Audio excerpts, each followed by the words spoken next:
plural, o sea, cuadrado plural o medio de cuadrado plural. Y así dícese el aductor mayor.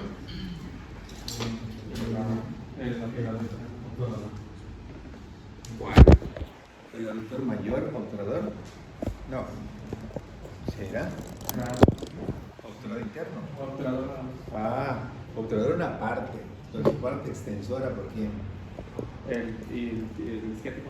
El ciático. Entonces tiene una doble inervación. Su parte anterinterna, que es la aductora, está inervado por el nervio obturador, no obturador interno. ¿Sí? Y su parte más posterior, que es la extensora, está inervado por el ciático. El ciático, cuando llega al hueco popliteo, se divide en un nervio fibular común y un nervio tibial posterior. El tibial posterior se mete entre fletiflex y soplagen y inerva a todos. ¿Sí? Y el otro da la vueltecita de un músculo cutáneo o fibular superficial a PP. ¿Sí? Y el otro, que viene siendo el fibular profundo tibial anterior a TXXP. ¿Sí? Y así más o menos debe haber la conclusión en cualquier parte de tu cuerpo. Pectoral mayor por el pectoral externo mayor, pectoral menor por el pectoral menor o interno, el músculo deltoides por el circunflejo axilar, el redondo menor por el redondo mayor. Entonces así vamos yendo y decimos redondo menor, redondo mayor, y ya sabemos cómo viene. Romboides menor, romboides mayor, angular del omóplato, romboides, el subescapular, por el superior inferior, el supraespinoso y interespinoso, por el supraespinoso, el trapecio, por el accesorio, el esternocleidomastoideo. Bueno, entonces ya tienen que hacer ahorita sus conclusiones con respecto a nervios, con respecto a músculos, funciones. Por ejemplo, en el antebrazo, todos los músculos anteriores son flexores, todos los posteriores son extensores, los más internos son aductores, los más externos son abductores, ¿de acuerdo? Entonces, los movimientos de pronosupinación, en que consiste que la palma de la mano está hacia adelante o la palma de la mano está hacia abajo, dependerá de las rotaciones que va a hacer el radio sobre cúbito, y por eso decimos que estas articulaciones superior e inferior son trocoides, ¿de acuerdo? Rápidamente la anatomía de la superficie, porque se trata de un repaso de todo el miembro inferior. Iniciamos con el ligamento inguinal. Primero, le pertenece a lo que es el oblicuo externo, oblicuo mayor. Va de espina a espina, de espina a cresta y de cresta sobre la cresta. Tres partes: pulpar, gimbernac y Cooper. ¿De acuerdo? Este ligamento, diferentes nombres. ¿Por qué se llama crural? Porque es el principio del cruris o muslo. Porque se llama ligamento femoral, porque va a haber cambio de nombre de los vasos, de la ilíaca externa a femoral, ¿de acuerdo? ¿Por qué se llama ligamento pulpar? Pues porque él lo descubre, ¿de acuerdo? Muy bien. Inguinocrural, porque los cirujanos, si tienen un abultamiento arriba o abultamiento abajo, se de una hernia inguinal si está arriba y una hernia crural si está abajo, ¿sí?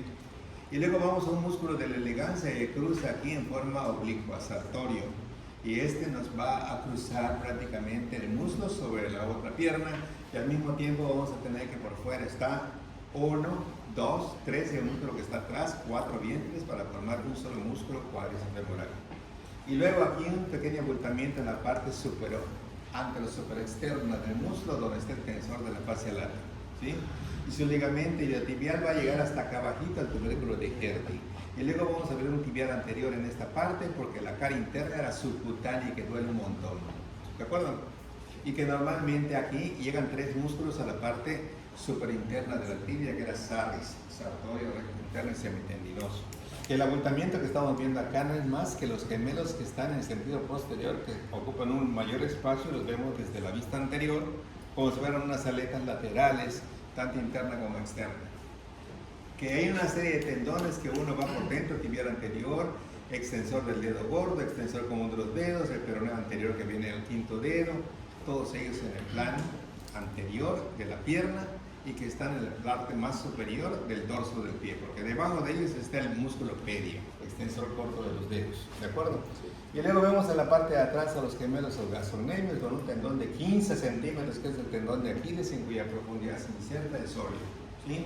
Ellos 3 músculos, 2 gemelos y un sóleo forman el tríceps sural, y cuando se mete el cuarto, que viene siendo el plantar delgado, cuádriceps sural, ¿de acuerdo? Muy importante que al quitar a los gemelos vemos una línea oblicua del sóleo que normalmente junto con la cresta ósea vertical y el agujero más nutricio más grande forman las tres características principales de la cara posterior de la tibia. Recordamos que la tibia sí transmite el peso, pero que el peroné no, ¿sí? Y que el peroné su importancia va a ser en la estabilidad de esta mortaja tibio-peroneo astragalina, porque realmente no va a transmitir nada de peso. Es un hueso muy delgado, ¿sí? Su función principal va a ser la estabilidad de esta articulación de acá abajo.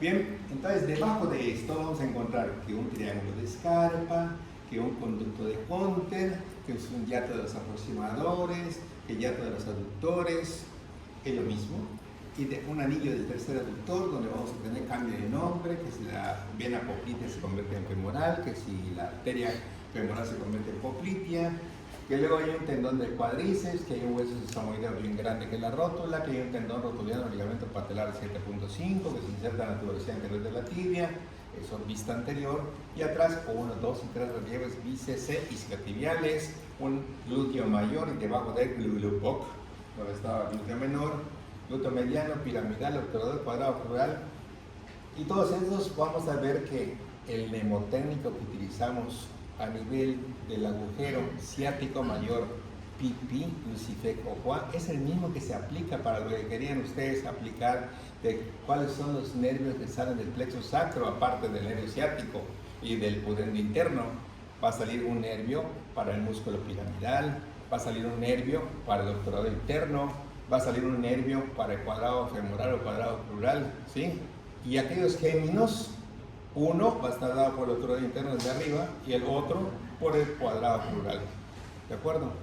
Y esto es prácticamente los nervios que van a originarse del plexo sacro junto con dos nervios sumamente importantes, uno para la pelvis, pudendo interno, y otro para todo el miembro inferior en la parte posterior que viene siendo el ciático, que va a inervar dos compartimientos del músculo cara posterior, dos compartimientos de la pierna y luego dividirse en plantar interno y plantar externo para la plantar. Doctor, ¿de qué raíces nacen el nervio obturador interno, el cuadrado y el piramidal?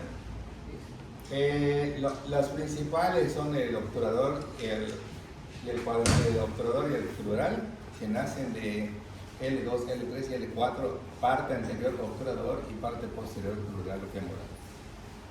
Y luego, ahí abajo, es el tronco lumbosacro, que ya revisé varios libros y dicen L4, L5, y menos libros dicen L4, L5 y S1, que es el concepto que yo tengo.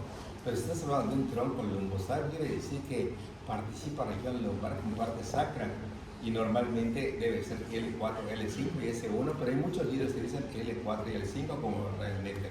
¿Bien? Independientemente de ese, junto con S2, S3 y S4 nos dan el nervio ciático, ¿sí? Tronco lumbosacro y 1, 2, 3 y 4 de los sacros. En cambio, el S2, S3 y S4 es el origen del pudendo interno, ¿sí? Y es el mismo nervio que recibe a los nervios viscerales pélvicos del sistema parasimpático cráneo-sacro. Una vez que sale por este nervio, van abandonando para seguir hacia el colon y todo lo demás y llegar hasta el tercio externo o lateral del colon transverso y unirse entonces con el neumogástrico que ahí termina. La porción del sacro que participaba en ese plexo era el de S2 a S4. ¿A cuál? Lo del... Pudendo interno. No, para el parasimpático. Nervios viscerales pélvicos S2, S3, S4. S2. Son los mismos, exactamente los mismos que el nervio pudendo interno. De hecho, salen junto con este nervio y luego abandonan este nervio y se van a su distribución normal del sistema parasimpático. ¿Los viscerales qué? Nervios viscerales pélvicos. Okay. Muy bien, pasa a la que sigue. El cuadrado femoral y el piramidal también es del sacro, ¿verdad? También del plexo sacro, sí, pero recuerda que el plexo sacro es S1, S2, S3 y S4, y entonces el que está más abajo, S3 y S4, es el crural femoral, y el S2 y S3 vienen de allá del obturador interno. Los nervios glúteo superior e inferior son del lumbosacro. ¿Cómo están? Los nervios del glúteo superior e inferior son del lumbosacro, ¿verdad? No, de abajo también. ¿Sí? De abajo también, sí, de abajo, el glúteo superior y el glúteo inferior no provienen del plexo lumbar, provienen del plexo sacro. Sí, porque en la región sacra el inferior es el que va al mayor y el superior es su gemela. Todos ellos están en el plexo sacro como nervios que se originan. Del plexo lumbar nada más está AMA, abdomen ventral mayor, menor, genitocrural, genitofemoral, femorocutáneo y los dos importantes octoral y crural. Ya los otros pertenecen al plexo sacro. Todos los demás, piramidal, octoral interno, glúteo inferior, glúteo superior, glúteo inferior, todos ellos pertenecen al asiático al plexo sacro. Ok, característica más importante de la cara externa del ilio.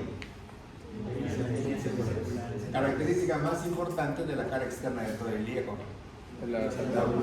Ok, ¿qué es la parte más pequeña de todo este hueso? El pubis. Es la parte, ¿verdad? Póstero, ínfero, lateral o medio lateral inferior, que viene siendo esta región isquiática, donde vamos a tener el origen de los isquiáticos, ¿verdad? Los isquiofemorales, mejor dicho, ¿sí? Que son tres, donde está el bicefemoral, el semimembranos y semiteneros. Si ustedes se fijan, todas las personas que van a entrenar cualquier deporte, cualquiera que sea, natación, cualquiera, el entrenador le va a decir, primero flexión, y van a empezar a hacer este movimiento para su iliopsoas, es lo primero que van a hacer, y al mismo tiempo las pantorrillas también hagan su función, etc. Pero el segundo movimiento que va a hacer es uno en donde nos podemos poner en algún lugar y con solamente dejar la extremidad así fuerte, estamos actuando sobre los isquiotibiales. Y entonces nosotros, esos pueden ser nada más isométricos, o sea, ponerse normalmente y hacer fuerza en esta parte y tenemos la acción de los isquiotibiales, ¿sí? Escodora asiática mayor, pipí, lucifeco, músculo que sale por allá, piramidal. Músculo que sale por acá, obturador. ¿A quién se añade? Gémino superior y gémino inferior. ¿Cuáles son los componentes importantes? Mopio, ¿verdad? Donde estaba el músculo, el nervio obturador interno, ¿se acuerdan? El nervio pudente interno que salió de allá arriba y regresó otra vez para dirigirse hasta la región subpúbica y terminar con el nervio dorsal del pene dorsal del clítoris. Un ligamento que convierte esta escotadura en agujero, sacrociático menor o sacroespinoso. Un ligamento que convierte esta acá abajo en el sacrociático, en el agujero ciático menor, que es el sacrotuberoso. Y el sacrotuberoso, junto con rib y junto con los cuatro vértices, pubis por delante, sínfisis del pubis atrás, tuberosidades isquiáticas a los lados, formarán el rombo que pertenece al cuarto plano de Hodge, que es el perineo que nosotros conocemos, y no perineo como la zona entre el ano y la vagina donde se hacen las episiotomías. ¿De acuerdo? Muy bien, tubérculos importantes a 5 centímetros, uno a 5 centímetros otro, tubérculo ilíaco, tubérculo glúteo. La división de toda la cara externa para el glúteo menor y lo que es el tensor de la fascia lata, para el glúteo mediano, para el glúteo mayor acá atrás, salida del músculo piriforme, salida del músculo acá obturador interno, gémino superior, gémino inferior, cuadrado femoral o cuadrado crural, bíceps aquí abajito, aductores a todo lo largo de acá, el pectíneo se encuentra en el pecten o cresta pectínea. Y luego de aquí normalmente hay uno que viene acá adelante, que es el recto mayor del abdomen, otro chiquitito que está acá, que es el piramidal, el ligamento de Henle también termina acá, y de aquí para abajo un músculo delgado, gracilis o rectilicado. ¿Está bien? Pasamos a la que sigue. Hacia la cara interna, carilla auricular, zona para articularse con las alas del sacro, una zona rugosa, donde va el ligamento más fuerte de la articulación sacroilíaca, ya sea derecha o izquierda, es el ligamento sacroilíaco posterior. Y luego vemos esta línea terminal con tres partes, la púbica, la ilíaca y la sacra. Todo esto va a formar el estrecho superior de la pelvis, y si nos paramos directamente aquí como si nos paráramos sobre el frontal y viéramos hacia abajo en la base del cráneo, ¿qué estructuras estuviéramos viendo desde el frontal hacia abajo en dirección al ala menor del esfenoides? ¿Qué cosas veríamos? Estaríamos con la crista Gali, con la lámina cribosa, con el agujero ciego, con las láminas orbitarias, y luego la articulación entre lo que es esta parte que pertenece a lo que es el frontal, que tenía una escama, ¿sí? Y una porción orbitaria que se articula hacia atrás con el ala menor del esfenoides, y esos tres huesos, porque en medio del frontal se encuentra el etmoides, F, ¿verdad? que es el etmoides, el frontal y el esfenoides, iban a formar los componentes de la fosa craneal anterior que iban a recibir a los lóbulos frontales de los hemisferios cerebrales. ¿De acuerdo? Muy bien, si nosotros estamos parados aquí y vemos hacia acá abajo, lo que vamos a ver, ¿verdad? Muy aparte de las vísceras pélvicas y todo, vamos a ver a un músculo importante, el más importante del diafragma pélvico. Y vamos a ver fibras que van de aquí hasta atrás. Pubococcígeo, algunas que se quedan en la uretra puboretral, otras que se quedan en la vagina pubovaginal, otras que se quedan en el recto puborectal, y son diferentes secciones de este músculo, ¿de acuerdo? Y luego en la parte de atrás el iliococcígeo y más atrás el ischiococcígeo, el músculo coccígeo haciendo el hemoténico de eco, 95% para formar el león del ano y 5% para formar la parte posterior, y el músculo piriforme ya no participa en el piso, sino en la parte posterior del hueco pélvico. ¿Está bien? Vemos directamente un músculo acá. Obturador interno, ¿verdad? Y vamos a encontrar un músculo que se origina de acá. Músculo pectíneo. Y aquí vamos a tener un tipo de ejemplo de la articulación cartilaginosa secundaria. ¿Por qué? Porque las primarias son temporales y las secundarias son definitivas o permanentes. Así está el disco intervertebral y así tenemos el disco de filocartílago entre un cuerpo del pubis y el otro cuerpo del pubis. ¿La que sigue? Los ligamentos de la articulación coxofemoral, que es la cadera y derecha e izquierda, son tres en base a las tres partes que tiene el ilíaco. Y el más fuerte de los tres es el iliofemoral, que es este en forma de Y. Tenemos un pubiofemoral y atrás un isquiofemoral, ¿correcto? Recordamos que este fémur presenta 9 características: una cabeza, una depresión anatómica, un cuello anatómico, un cuello quirúrgico, un trocánter menor, un trocánter mayor, 2 líneas, una anterior, una posterior, una fosa digital, un vértice del trocánter, ¿correcto? Y entonces todo esto tiene un ángulo de inclinación que va desde 116 grados hasta ¿cuánto? 140. Promedio 126, y entonces vamos a encontrar normalmente una articulación que nos va a transmitir el peso SAI en la dirección, o SAMI, donde es superior anterior interna o superior antero medial, es lo mismo en la dirección del cuello. Y luego de aquí abajito vamos a encontrar una diáfisis que se vuelve un poquito convexa por el peso que tiene que soportar el cuerpo, y le sale una línea de tracción posterior conocida con el nombre de la línea áspera. Presenta 2 labios, uno interno y otro externo, que tanto hacia arriba como hacia abajo se van a separar, es decir, son divergentes. Hacia arriba uno va al trocánter menor y se llama, y la otra se va al trocánter mayor y se llama tercer trocánter o glúteo mayor, dejando un espacio triangular sin nombre, y entre los dos una línea que va del trocánter menor hacia esa separación, la línea pectínea. Hacia abajo se vuelven a separar y una es la cresta supracondila interna, que se tiende a borrar. ¿Por qué? Los Vasos femorales, y entonces la parte externa, que normalmente está bien definida, y la interna termina en un remate óseo conocido con el nombre de tubérculo del tercer aductor. Y es allá donde vienen los puentes de inserción del anillo, de los anillos que deja el tercer aductor, y entonces se forma más grande, que se llama anillo del tercer aductor, donde cambia el nombre en los vasos. ¿La que sigue? El agujero popliteo es donde están la bifurcación de la línea áspera, ¿no? En la parte inferior. Se llama triángulo popliteo. Triángulo popliteo. ¿Sí? Y entonces hay el triángulo agujero popliteo y hueco popliteo, que el hueco popliteo es, espacio, que es un espacio romboidal, realmente okay. Es la parte posterior de la articulación. Okay. Sí. Y aquí tenemos el último ligamento en la parte de atrás. Acá tenemos una zona rugosa que es la fibrosis isquiática. Aquí van a estar los músculos isquiofemorales. Aquí va a salir un músculo que es el... Aquí va a salir otro músculo que es el piriforme. Aquí va a salir otro gémino superior y gémino inferior. Y aquí vamos a encontrar que aquí se va a insertar el tendón del iliosoas, que es un músculo combinado entre lo que es el músculo que está pegado a la columna, que es el psoas mayor, ¿verdad?, que recibe del ilíaco en la pelvis, y que juntos forman el psoas ilíaco, y cuyo tendón se inserta a este nivel, que va a ser el músculo flexor más importante de la articulación coxofemoral. ¿La que sigue?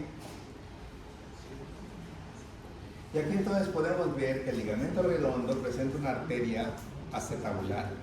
Su función del ligamento no es sostener nada, es nada más llevar circulación a la cabeza femoral. y vemos directamente acá la llegada de la arteria obturatriz que se divide en una rama anterior y una rama posterior, y la rama anterior nos va a dar la pura crema y la otra nos va a dar una rama acetabular que se va a dirigir al ligamento redondo y de aquí a la cabeza femoral. La que sigue. Aquí nada más estamos viendo prácticamente una radiografía de todas las características mencionadas, el trocánter, el otro trocánter, las líneas intertrocanterias, el vértice del trocánter, la cabeza, la depresión o fobia de la cabeza femoral, la agujero obturatriz, la cresta pectínea, la sínfisis del pubis, la tuberosidad isquiática, o sea, lo que ya vimos, pero ahora representado radiológicamente. ¿La que sigue? Doctor, Sí. ¿cuál es el origen del psoas mayor? El psoas mayor.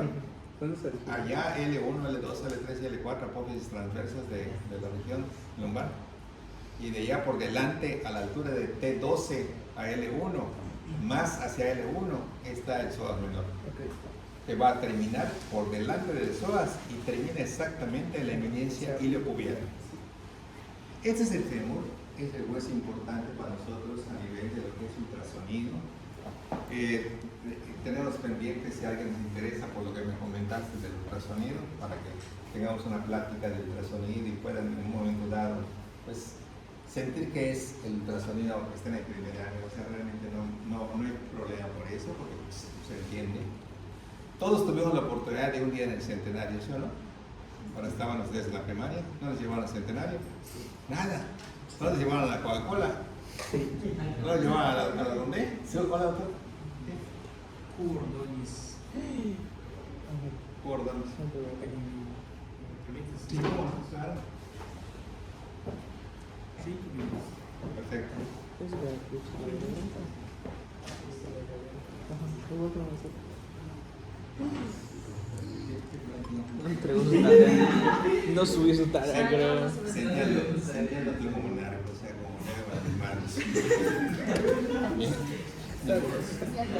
Digo, de niños no fue un día por decir a la galletera donde cómo se La hacen coca. las galletas, o a la coca, cómo se hace la coca, ¿no? Ahí está, igual nosotros y nosotros muchos años más que ustedes. Y también no se nos olvida el día que fuimos al centenario, cuando fuimos a la coca, que cómo se hacían los refrescos. Bueno, pues ese se llama Un Día en los Angelitos también, para ver cómo podemos nosotros aprender el ultrasonido en un día, porque la ventaja del aprendizaje radica en dos personajes. ¿Cuáles? El maestro y el alumno. ¿Sí? Si el alumno tiene ganas de aprender y el maestro tiene ganas de enseñar, esto es así, súper rapidísimo. ¿Sí? Y nosotros hemos probado un montón de veces. ¿Sí? De hecho, una de mis hijas, por ejemplo, estudió como padre-hermosa, terminó con el mejor promedio, mi sobrina el segundo promedio, y como todo en política, empezaron a darle a que viajen las otras que eran por grados más bajos, dinero por debajo del agua, y un montón de cositas por allá. Y resulta que nunca pudieron volar, ¿sí? Pero para algo sirvió ser hermosa.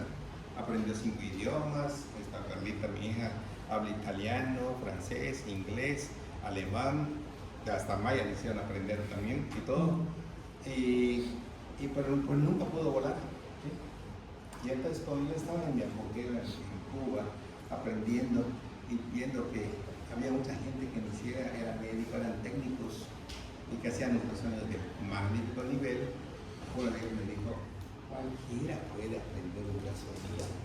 Tocar es un bachiller, le das principios de anatomía y le dices prácticamente lo que es la topografía y lo demás, mira, así, y lo vas a ver. Haz la prueba con cualquiera de tus hijos. Y coincidió de que no tenía trabajo mi hija y mi sobrina tampoco, y como ya estaba rebasado de pacientes en el lugar donde estoy, pues yo dije: bueno, necesito gente que me ayude porque yo solo ya no puedo, y con la persona que tengo no es suficiente, o sea, hay demasiados pacientes. Les propongo algo: enseñarles y que ganen dinero, o sea, así que. Y mi sobrina pues rápidamente dijo: tío, yo le entro. Y mi hija dijo: ¿te vas a entrar? Pues no estás viendo que en 3 meses va a formar tu papá ahí, y además vamos a ganar. ¿Sale? ¿Vas a entrar? Y efectivamente, como ustedes comprenderán, mientras más chico seas, tu cerebro prácticamente tiene demasiado para almacenar. Es exactamente lo mismo en las edades. Si ustedes se fijan en la computadora, mientras más edad tengas, pues nosotros nos vamos a volver más lentos. ¿De qué depende que te vuelvan más lentos? De que te dejes llevar por tu edad, ¿sí? A mí, por ejemplo, cuando yo voy a concursar con papás más jóvenes, por ejemplo, me dicen, harás tu mejor esfuerzo. Pero yo corro, yo brinco, yo juego básquetbol, yo juego béisbol, o sea, estoy activo. Bueno, está bien. Y las personas con las que concurso son personas que son millonetas, ¿sí? Pero que normalmente son sedentarios, son de escritorio. En su vida han jugado una pelota de béisbol o una pelota de básquetbol y obviamente yo los gano todos, ¿sí? Entonces realmente no es mucha la competencia.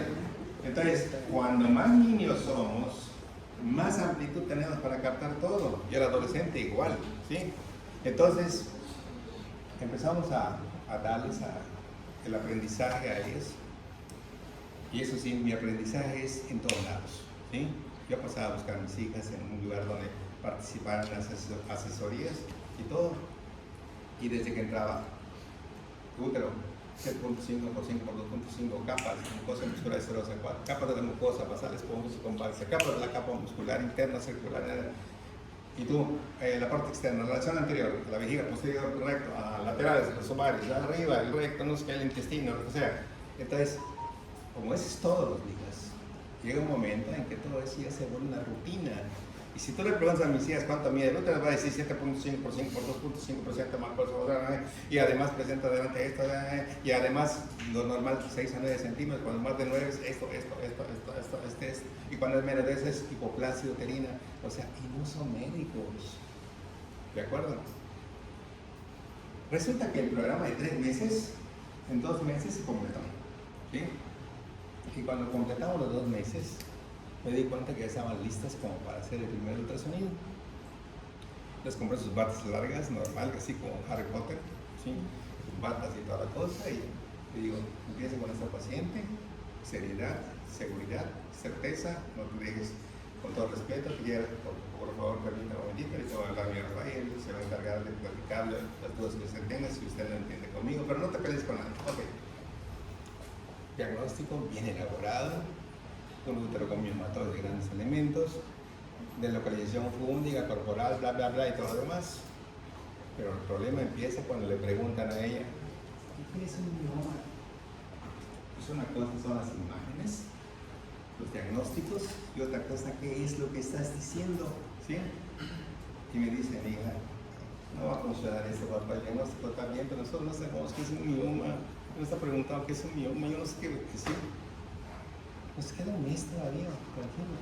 O sea, en este mes vamos a ver de 80 padecimientos. Miomatosis, enfermedad inflamatoria, cervicitis crónica, bla, bla, bla, bla, o tumores de ovario, benignos, malignos, cáncer de ovario, clasificación. O sea, lo van a aprender ustedes. Y en un mes aprendieron todo lo que yo tuve 4 años en la residencia para aprender. En un mes, ellos, ¿sí? Y lo que a mí me llevó 5 años de ultrasonido en diferentes lugares, o sea, un avance así en la que, ¿qué es eso? Está claro, no lo ves. No lo veo. Bueno, ponte lente, o sea, ponte esto, lo otro. Ajá. Oye, pero ¿qué es lo que me estás diciendo? O sea, el trocánter mayor, ¿dónde está? Está. Sí, pero ¿cuál es el trocánter? O sea, ¿es este? Sí, es este. ¿Este cuál es? Esto, ¿cuál? De veras, usted no quieres aprender. Así es el aprendizaje normalmente en la residencia. Nadie te quiere enseñar, ¿sí? Un mes después ya sabían prácticamente todos. Y estas chamacas, ¿sí? Aprendieron todo a tal grado que pudieran dar consulta, pero simplemente no son médicos y nunca lo van a hacer. Pero desde el punto de vista de facilidad de trabajo, ¿qué pueden hacer ellos? Está sentado aquí Memo, estoy haciendo el ultrasonido, Memo está viendo el ultrasonido, y lo que yo voy a reportar con el aprendizaje que le di a Memo es suficiente para agarrar su computadora y decir, una intervención representa tal cosa, una revisión de tanto por tanto, y esto no sé qué. Y cuando él termine de mis fotografías, ¿alguna duda? No, ya está todo listo. O sea, 5 minutos, o sea, ya está el ultrasonido completo, el reporte ya está a todísimo dar, Y entonces si eres una persona funcional, entonces de eso depende si ustedes pueden aprender o no. Y lo van a ver para los que en un momento dado se forman el grupito y quieran participar en eso. Hacemos una plática de ultrasonido y van prácticamente el ultrasonido, como van todos los que han ido de tercer año, no importa que sean de primero, han ido de primero, no serían de primer grupo, han ido de primero. Este es el hueso del fémur, lo utilizamos en ultrasonido con la medida y en base a la medida podemos sacar cuánto tiempo tiene esta mujer de embarazo, ¿sí? Está todo estandarizado y lo único que tenemos que aprender, que muchos radiólogos no saben y por eso fallan, es que no es lo mismo que tengamos un fémur de 2 centímetros en México a que tengamos un fémur de 2 centímetros en Estados Unidos, a que tengamos 2 centímetros en Japón. No es lo mismo. ¿Sí? Cada lugar geográfico tiene sus medidas que equivalen a diferentes cosas. Ejemplo, acá en México, 2 centímetros de fémur, 15 semanas. ¿Sí? Pero 2 centímetros acá en Estados Unidos nos va a dar 17.4. ¿Ustedes saben cuánta diferencia hay de 15 semanas a 17.4? Estamos hablando un montón de tiempo, 20 días de diferencia por ultrasonido, es un montón. ¿Sí? Y si lo agarramos prácticamente de Japón, que son de talla más bajita, entonces da un poquito menos de tiempo, y entonces cada lugar de origen tiene sus tablas. Entonces nosotros no podemos basarnos en nuestra tabla, en el origen de la máquina, porque si yo tengo una tabla rusa, me va a dar el informe de lo de Rusia, ¿sí? Pero a mí me interesa la tabla mexicana. Cuando yo compro un equipo de ultrasonido, agarro y digo, quiero que me insertes la tabla para que no esté agarrando mi papelito y viendo cuánto mide. O sea, automáticamente, panillos mexicanos. Me interesa lo de acá, no me interesa lo de Rusia. ¿Sí? Entonces, eso es importante cuando sacamos las medidas y podemos sacar y decir, chingue, lo que pasó acá, decía que el bebé tenía 9 meses, pero en realidad tiene nada más 8 meses. Claro. Utilizaba las tablas del otro lado, donde las medidas daban más tiempo, y sacas un prematuro cuando realmente le falta tiempo. ¿No? Pasa a la que sigue. La parte posterior de este hueso es donde vimos hace un momentito lo que es la línea áspera. Y en la línea áspera vemos acá al triángulo poquitio, vemos acá el tubérculo, ¿verdad?, de lo que es el tercer aductor. La inserción de este aductor viene acá, puentecito, puentecito, puentecito, puentecito, 4 o 5 puentecitos, de pronto un puente grande, que es el anillo del tercer aductor, que es el final del conducto de Hunter, que se extiende desde el vértice del triángulo de Scarpa y que en su interior lleva a Saba ínfima, donde se encuentran 2 nervios internos, uno el sapeno y otro el vasto mediano interno, y los vasos femorales, la arteria y la vena. Una zona intercondila, ¿para qué? Para los ligamentos cruzados. Para los ligamentos cruzados, el anterior y el posterior definen su nomenclatura en base a su origen en la tibia, por delante y por detrás de la espina tibial. Está por delante es el anterior, se dirige hacia atrás y afuera, apex, el que está por detrás se dirige hacia adelante y adentro, pai. Posterior, anterior interno, anterior, posterior externo. Línea espiroidea, cresta y glúteo mayor tercer trocánter, línea pectínea, y aquí las crestas supracondilas interna y externa, triángulo popliteo, son intercondilia, cóndilo, cóndilo, epicóndilo, epicóndilo, y aquí el tubero. ¿A qué sigue? Esto es muy común en un examen nacional.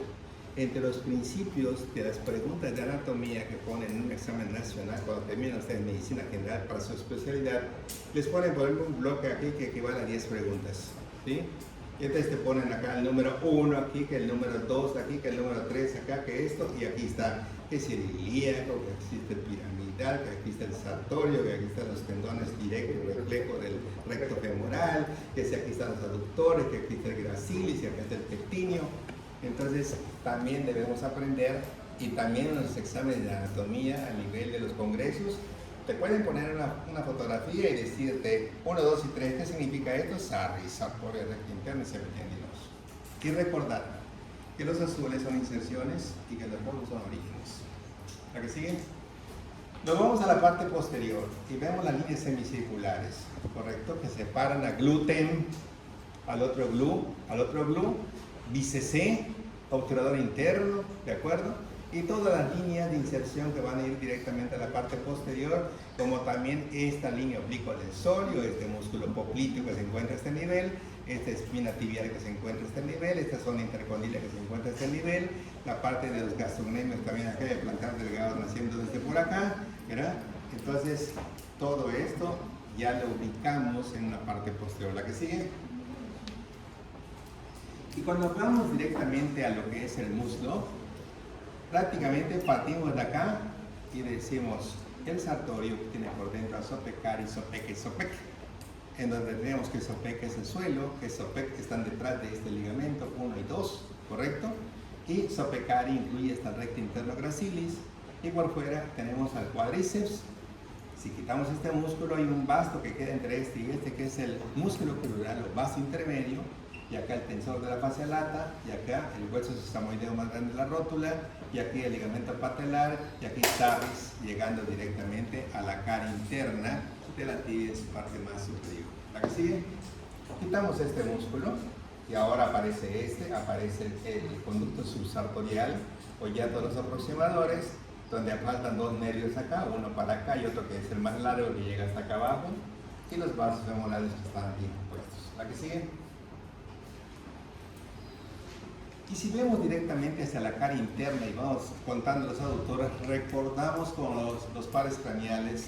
¿Cómo se enumeran los pares craneales? En el sentido anteroposterior, de tal manera que el más anterior sería el número 1 y se llama olfatorio. Y entonces el último par craneal se llama hipogloso, el 12º par craneal. Y así también los aductores se cuentan en el sentido anteroposterior como primero, segundo y tercero, que es el aductor largo, ¿verdad? Su tamaño es intermedio, el otro es el menor, que es el chiquitito, y el tercero es el mayor, el más grandote, que deja sus puentes característicos, como también el origen del psoas para los vasos lumbares, en este caso normalmente para las perforantes que nacen de lo que es la arteria femoral profunda. Y luego tenemos acá el anillo del tercer aductor, donde hay también cambio de nomenclatura, y otra vez vemos acá a lo que es el tendón del cuádriceps, al ligamento patelar, a la rótula, y los ligamentos colaterales, y sarris, etcétera, etcétera. ¿A qué sigue? Vemos una vista lateral, tensor de la fascia lata, ligamento iliotibial, hasta el tubérculo de Kerdi, acá el glúteo mayor, la que sigue.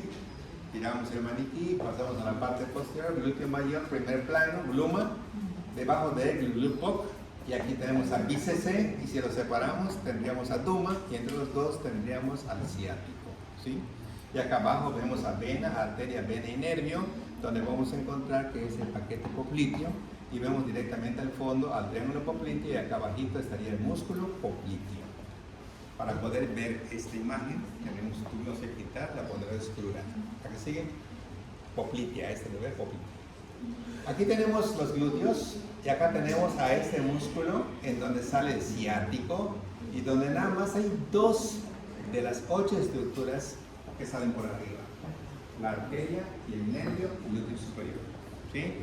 Y este nervio glúteo superior va a ir directamente al glúteo mediano, al glúteo menor y al tensor de la fascia lata, ¿verdad? Y decimos que es submemela, ¿verdad? Mediano, menor y lata.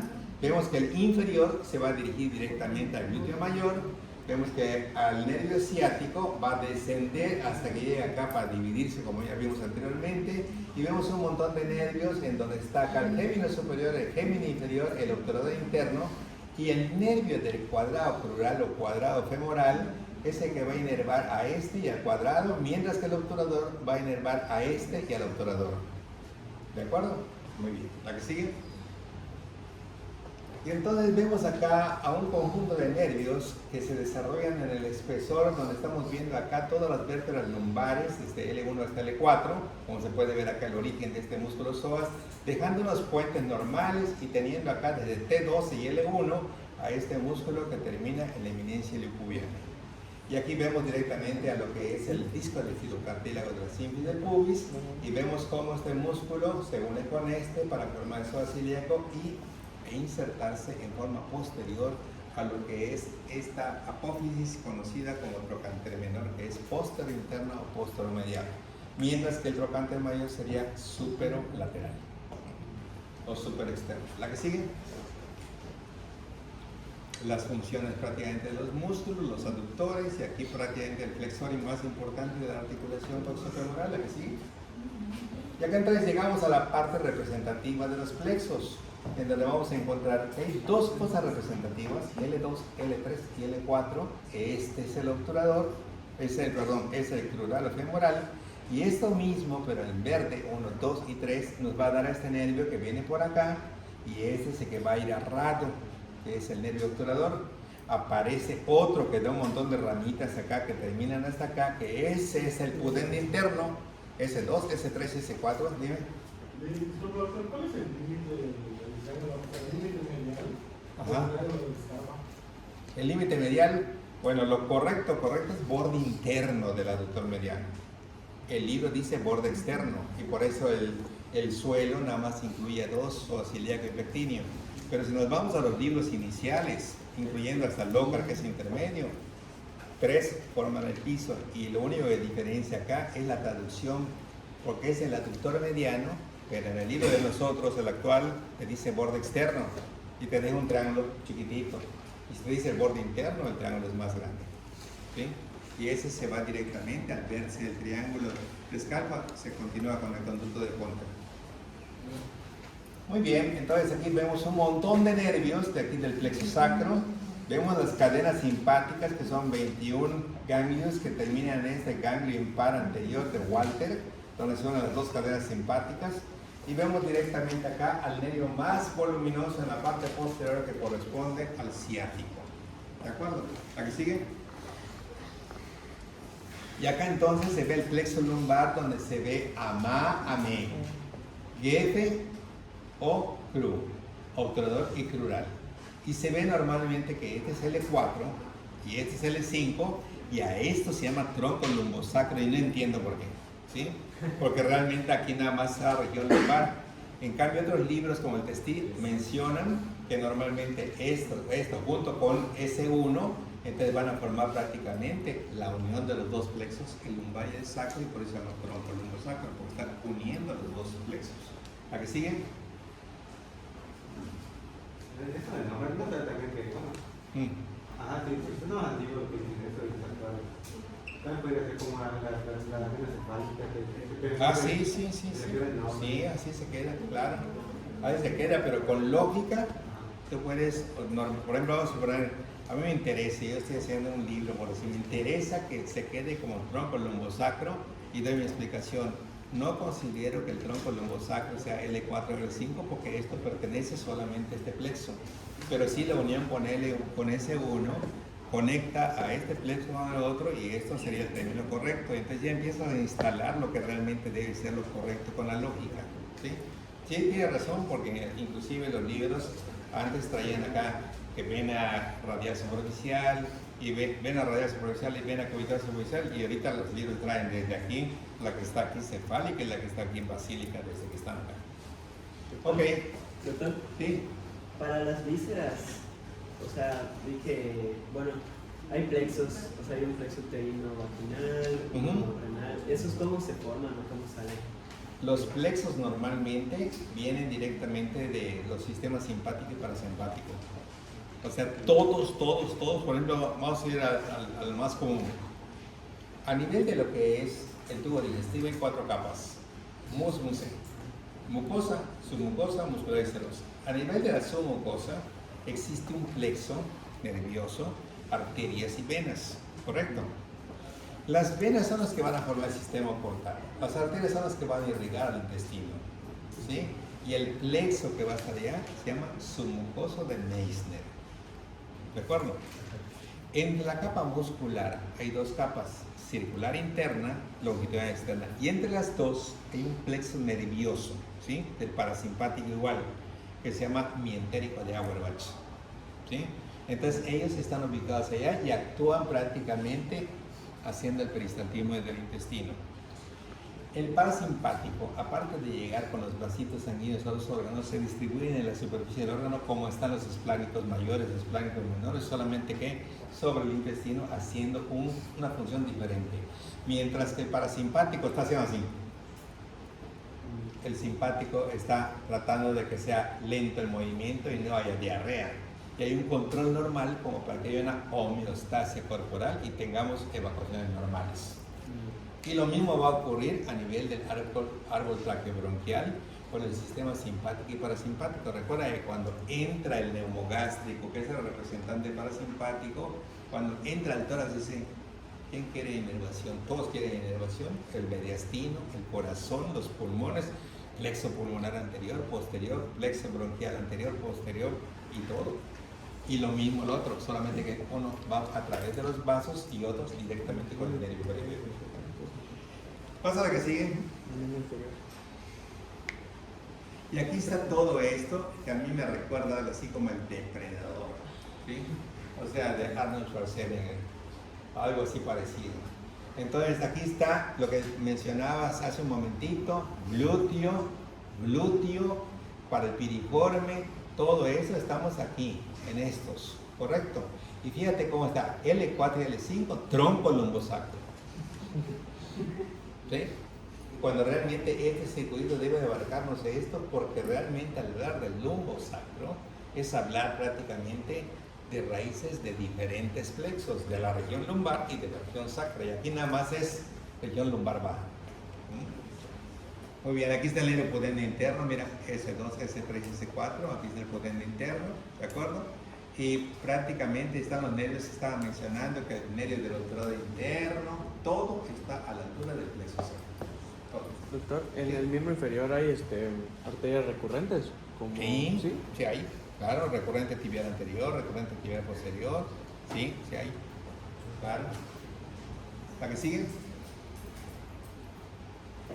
Cuando nosotros entramos y estamos prácticamente aquí, paraditos, si viéramos hacia el frente, estaríamos viendo que como todos, el lugar donde estemos, vamos a suponer que estamos en Puebla, nos vamos a uno de los miradores de Puebla. O sea, nos va a llamar la atención que hay una iglesia mucho más alta que las demás y vas a preguntarle al guía, oye, ¿qué es eso? No, es una iglesia que se construyó en el año de 1000, no sé cuánto, y que normalmente la campana pesa 542 kilos. O sea, a nosotros nos va a llamar la atención algo. Y aquí, paraditos, hacia atrás, ¿nos va a llamar la atención esto? Prominente promontorio sacro, importante en obstetricia, ¿sí? Que cuando yo hago un tacto, normalmente, hago un tacto, si los dedos normalmente tocan acá el promontorio, ¿correcto? Quiere decir que está angosta la pelvis. O sea, el promontorio no lo debo de palpar, no lo debo de sentir. Sin embargo, hay pelvis tan angostas que cuando entras a la vagina estás tocando el promontorio y dices una pelvis inútil, esto no va a hacer jamás. Pero si el residente, cuando está haciendo sus tactos, ¿verdad? En lugar de que su dirección sea hacia arriba, hace un tacto hacia abajo, lo que vas a tocar es esto.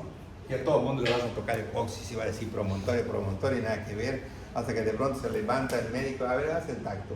Y ves que te estás dirigiendo hacia abajo, no es hacia abajo, te tienes que dirigir hacia arriba para que busques esto y jamás vas a llegar. No llegas, dices, el estrecho superior está bien, pero si tú llegas, quiere decir que la distancia es muy angosta y la pelvis está inútil para que puedan hacer la criatura. Cuando ponemos nuestros dedos acá, entonces, que no alcanzamos esto, alcanzamos más o menos por acá, bajamos con una concavidad y si nuestros dedos, en vez de que hagamos así, nuestros dedos caen así, está rectificado el sacro. Entonces igual, no tiene la concavidad, vamos a perder nuestro tiempo, después de darle unas horas de trabajo de parto suficiente a la paciente, te vas a tener que operar porque no progresaste. O sea, un buen médico con valoración integral clínica no pueden hacer porque el sacro no tiene su concavidad normal y el bebé necesita ese espacio para poder entrar. Muy bien, doctor, espéreme, punto se acabó. ¿Bien? Se ve acá directamente estos arcos que se encuentran acá importantes, ¿verdad? Que son medios de fijación y le pertenecen a la capa número 2, el tejido conectivo peritoneal, el arco tendinoso del elevador del ano, ¿sí? De la aponeurosis pélvica, aquí está el obturador interno, aquí está todo esto que es el elevador del ano, ¿sí? Y entonces aquí podemos apreciar todo lo referente a que si es un varón, por ejemplo, que si tienes una próstata, tienes una uretra y tienes un recto, por decir, y acá un fondo de saco de Douglas, ¿de acuerdo? Pero vean cómo vienen las fibras normalmente para formar el soporte de las vísceras pélvicas. ¿La que sigue? A mí lo que secuencia, ¿no? De cada tacto vaginal. ¿En Ujú. qué momento se va a hacer? Cuando hice un trabajo de parto. Cuando inicia trabajo de parto. Cuando la paciente está en labor de trabajo de parto, hay que estar valorando a la paciente cada 2 horas para ver su dilatación. Sí, cuando se hace eso. La dilatación normalmente cuando, no cada vez que tú vayas a tocar a la paciente, vas a palpar todo eso, ¿sí? Por ejemplo, en tercer año, nosotros les enseñamos a los alumnos la utilidad de un tacto vaginal, ¿está bien? La semana 38 es una semana en la que el bebé ha alcanzado casi su máximo de crecimiento, va a seguir creciendo todavía un poco más, pero cuando menos ya llegó a un estándar de que se quede con una mínima variabilidad, 100, 200 gramos tal vez, mientras hacemos el tacto a la semana 38 a la semana 40 que van a hacer, ¿sí? Pero ¿qué vamos a ver en ese tacto que vamos a hacer? Primero, yo tengo que hacerle una pregunta importante a la paciente, que no será, señora, No sabía. ¿será posible que le pueda hacer un tacto?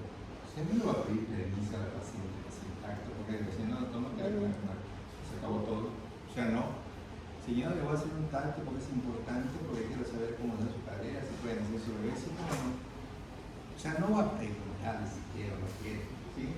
Entonces, cuando yo normalmente le voy a hacer un tacto a la paciente, sí le tengo que hacer una pregunta importante. ¿Cuál creen ustedes que sea? ¿Mm? No, porque ni siquiera se lo he hecho. Antes. Voy a hacer un tacto y yo le hago una pregunta a la paciente, no la paciente me pregunta a mí. Doctor, ¿iba a doler? No. O sea, yo le voy a hacer un tacto y yo le hago una pregunta a la paciente. ¿Cuál creen que sea? ¿Ah? La pregunta es, durante este embarazo, señora, usted ha sangrado, ¿de acuerdo? Porque las pacientes que han sangrado, si no tienen un estudio donde diga dónde está su placenta, es probable que un porcentaje de las pacientes que tuvieron amenaza de aborto o de parto prematuro tengan una placenta previa. Y si hago un tacto, puedo accidentalmente, ¿verdad?, desprender la placenta y provocar un sangradero horrible ahí. Entonces, mi primera pregunta va a ser, señora, durante este embarazo, ¿no tuvo usted problemas? Al principio no tuvo amenaza de aborto, no sangró. No, doctor, últimamente tampoco, nada de sangrado durante nada. Entonces, uno procede normalmente, difícilmente puede encontrarse una placenta previa. ¿De acuerdo? Pero si en un momento dado la paciente dice que se ha sangrado, el tacto no va a ser lo primero que yo haga. Tengo que meter un espéculo vaginal para que yo vea cómo está el cuello, para que yo vea si se ve la placenta o algo allá abajito y evitar la complicación. La mayoría de las pacientes en la actualidad ya llegan con 2, 3 o 4 ultrasonidos que se les hicieron por cuenta propia porque querían saber cómo estaba su embarazo, querían revelar el sexo de su hijo, o sea que la mayor parte ya facilitó nuestro trabajo. Cuando llega, ¿tiene usted ultrasonido? Sí, tengo 4, ¿cuántos queda? O sea, tiene un montón, ¿sí? Entonces checa, sea placenta fúndica, placenta no sé qué, se descarta la placenta previa. Pero ¿cuántas cosas podemos nosotros saber con un tacto bien elaborado, bien hecho? ¿Cuántas? Bueno, si agarro y hago un ejercicio con un alumno de primero, de segundo, de tercero, de cuarto, de quinto, un residente, un médico de base, las respuestas van a ser diferentes todas, ¿sí? El de primer año que en su vida ha hecho un tacto, ¿sí? Y le digo, hazle un tacto para ver qué sientes, ¿sí? Entonces, él sin saber, mira, vas a meter tus dedos suavemente y me vas a decir qué sientes, ¿sí? Y ese alumno del primer año, como no ha leído nada y los está agarrando, ni sabe de qué se trata, cuando saque, ¿qué sentiste? Caliente, doctor. El que está en el segundo año, ¿ven?, ya habrá visto fisiología, ya sabrá que en ocasiones se puede hacer un tacto, mas nunca lo ha hecho tampoco. Y cuando haga el tacto va a decir, pues sentí que está caliente, doctor, está un poquito baboso. Esa va a ser su respuesta. En el tercer año, que ya más o menos sabe la teoría de las cosas que se deben investigar en un tacto, ¿sí? Entonces, ese de tercero, cuando mete esos dedos, va a decir, ¿sabe qué, doctor? O sea, siento que está cerrado el cuello. Ah, muy bien, pero él ya sacó sus dedos. ¿Y cuánto tiene de sus diámetros de la pelvis? Ahorita, doctor. No es una cosa que te pregunte y vuelves a meter tu dedo y otra vez tu dedo, no, es un tacto para todo, ¿sí? Entonces, ¿qué es lo que hace ya la persona que ha aprendido, que está en cuarto, que está en los servicios de toco, de todo? Es que con un tacto yo debo de valorar el ángulo que está acá abajo, si se abren los dedos para ver si está útil el ángulo subpúbico, hacer el tacto normalmente para ver si se siente el promontorio, sentir normalmente cómo está esta concavidad, irme normalmente acá normalmente mientras estoy platicando a la paciente, irme despacito y me debo ir hasta por acá a la mitad, pero si sigo y toda esta línea la puedo palpar, todo esto quiere decir que su pelvis está así.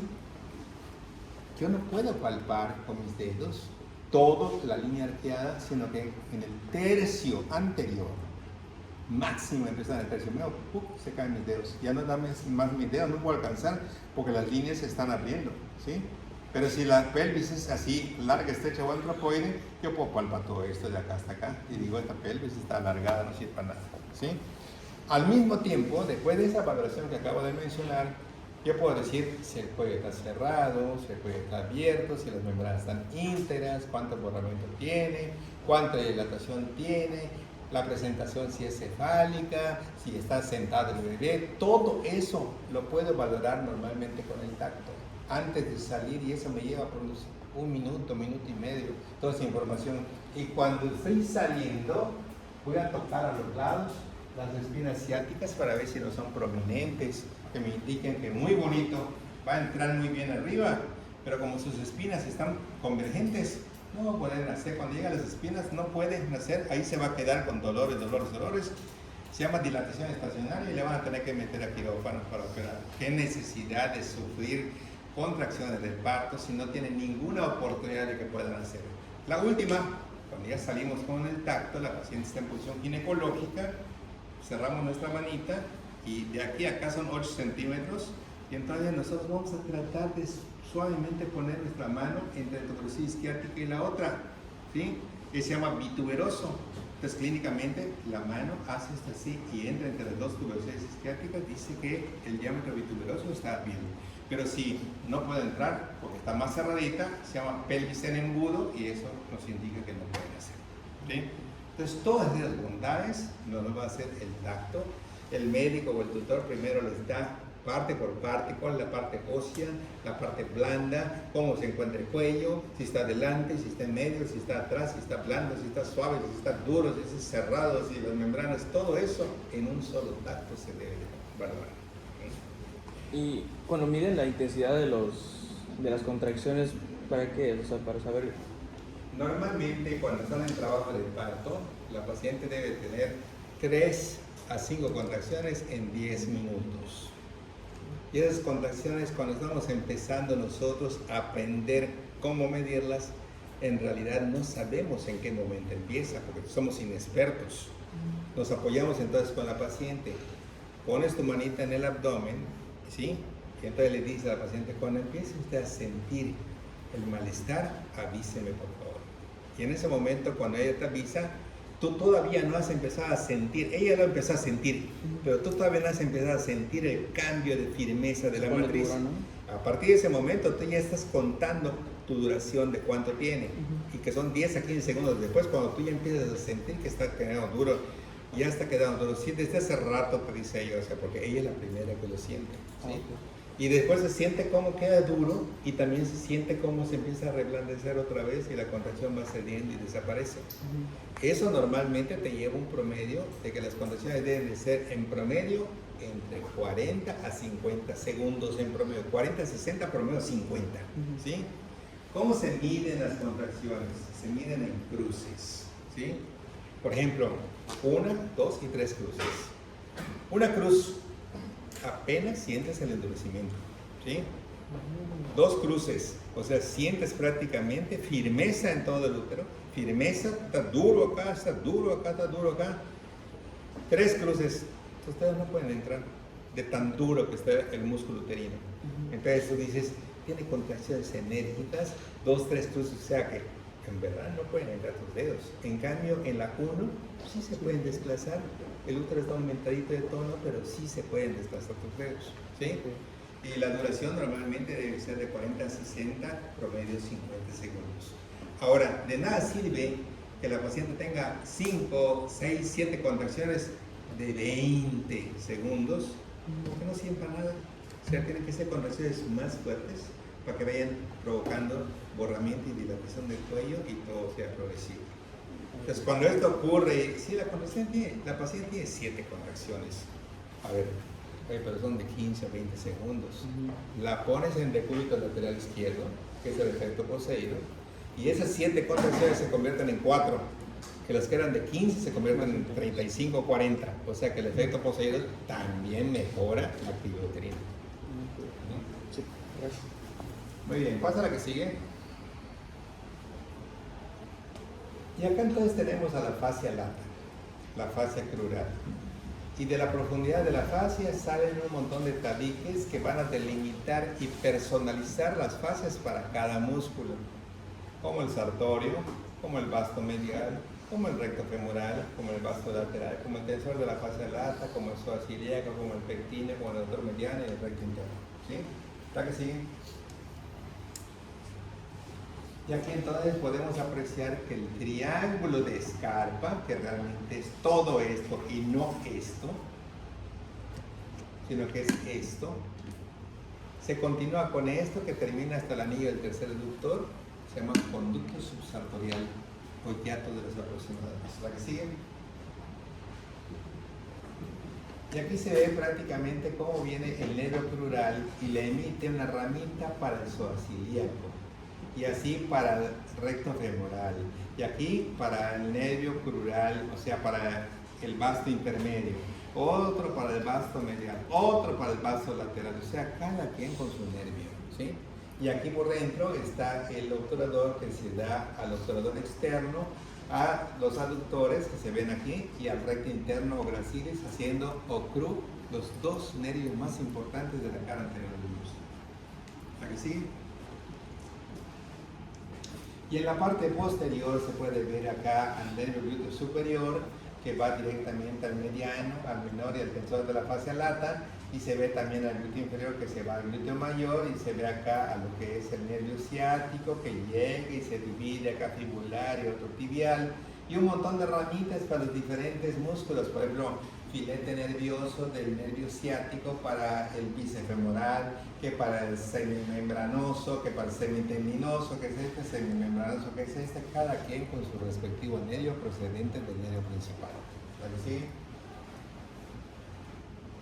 Un acercamiento nos lleva al glúteo superior, nos lleva al glúteo inferior, nos lleva al nervio ciático, se ve prácticamente cómo está la inervación aquí del nervio obturador interno, se ve aquí en la profundidad, se ve también otro más acá abajo, el nervio del... ¿Cómo se llama este nervio? Pudendo interno, claro, pudendo interno. ¿La que sigue? Visual index. ¿Y la que sigue? A ver, aquí. Y cuando entramos directamente a la región de la pierna, vamos a hablar rápidamente para recordar qué pasaba en la pierna. Dos huesos constituyen el esqueleto de la pierna. Tibia por dentro, peroné por fuera.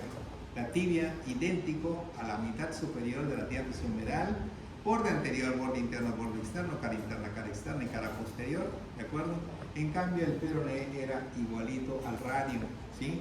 En donde pera, peroné y radio tienen los mismos bordes y las mismas caras, ¿verdad? Borde anterior, posterior, interóseo, cara anterior, posterior, externa, idénticos, ¿está bien? Bueno, pues aquí esos son los huesos del esqueleto, una membrana interósea también entre ellos.